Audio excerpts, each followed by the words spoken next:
আমরা অবশ্যই তাকে পেলে জনগণের কম তাকে গণধোলাই দেওয়া হোক। সে আমাকে জিয়ারে গণধোলাই দিয়েছে, তাকে গণধোলাই দেওয়া হবে, দিয়ে তারপরে আমাকে পুলিশের হাতে উঠে দিতে হবে। তার বিরুদ্ধে মামলা করব। সে আমাকে হত্যা করার চেষ্টা করেছে এবং আমাকে তার যেটা আসনটা ছিনে নিয়েছে। কিছুদিন আগে একটা নিউজ দেখলাম, সেটা হলো আপনার আরাফাত সাহেব আর কি, মানে মাননীয় সংসদ সদস্য, তার সাথে আপনি নির্বাচন করেছেন, তো তাকে আপনি খুঁজছেন, কেন খুঁজছেন যদি একটু বলতেন বিস্তারিত।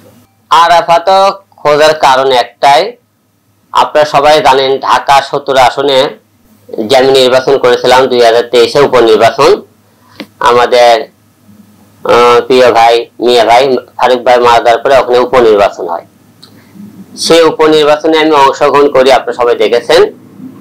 যখন আমি শুরু থেকে নির্বাচনের প্রথম আমি ভোটের দাঁড়ানোর প্রথম দিনে তারা আমার উপর একটা হামলা করে করাল বস্তির সামনে, আপনারা সবাই দেখেছিলেন। সেখানে প্রথমে হামলার শিকার হই আপনি।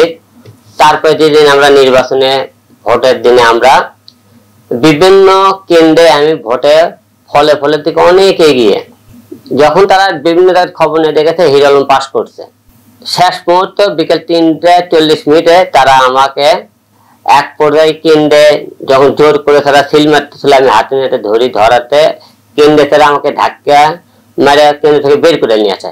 বের করে কেন্দ্রের বাইরে আমাকে প্রচন্ড হারে মারধর করে এবং এক পর্যায়ে আমি নিজের জীবন বাঁচানোর জন্য সেখান থেকে একে দৌড়ে পালিয়ে যায়।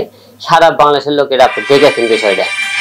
আমাকে সেদিন হত্যার চেষ্টা করা হয় এবং আমার যেটা আসন তারা ছিনিয়ে নেওয়া হয়, কারণ আরাফাত ভোটে জয়ী হয়নি, জোর করে সে ছিনিয়ে নিয়েছে, আমাকে হত্যা করার চেষ্টা করেছে।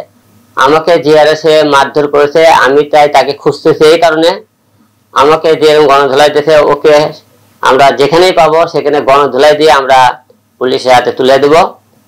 মারের দিকে বেদনা তাকে না মারলে বুঝতে পারবে না, তাই তাকে আমরা খুঁজতেছি এই কারণে। এবং সে যেদিন ধরা পড়বে, পুলিশ তাকে যেদিন খুঁজে বের করে ধরবে, সেই দিনে তাকে মামলা করবো তার বিরুদ্ধে। আচ্ছা, নির্বাচনের দিন তার নেতা কর্মীরা যেভাবে আপনার উপর আক্রমণ চালিয়েছেন, ভাঙচুর চালিয়েছেন, তার মারধরের শিকার হয়েছেন আপনি, তো তাকে এখন প্রশাসন করছে বা আপনি নিজেও করছেন, তো জিনিসটা কতটা আনন্দ? এতদিন পরে কেন এটা? আর এইটা হলো এতদিন পরে এই কারণে, আওয়ামী লীগ সরকার যখন ক্ষমতা ছিল সেই টাইমে আমি হিরো আলমকে, বাংলাদেশে আমার থেকে বড় বড় হিরো আলমরাও আওয়ামী লীগ সরকারের বিরুদ্ধে কেউ মামলা করে তাদের নেতা কর্মী কেউ আমরা কোনো কাজে আসতে পারতাম, উপকার হতো না, আমাদের লাভ হতো না, ক্ষতি হইতো আমাদের।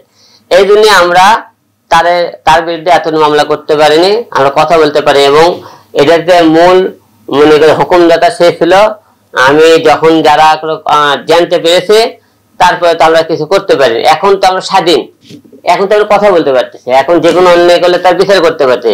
স্বাধীন বাংলাদেশে এখন আমাদেরকে যেখানে অন্যায় অত্যাচার করেছে, হত্যা করেছে এবং তাদের বিচার চাই আমরা। এই জন্যই এখন স্বাধীন হয়েছে দেখে আমরা এই মুহূর্তে তার বিচার চাইতেছি।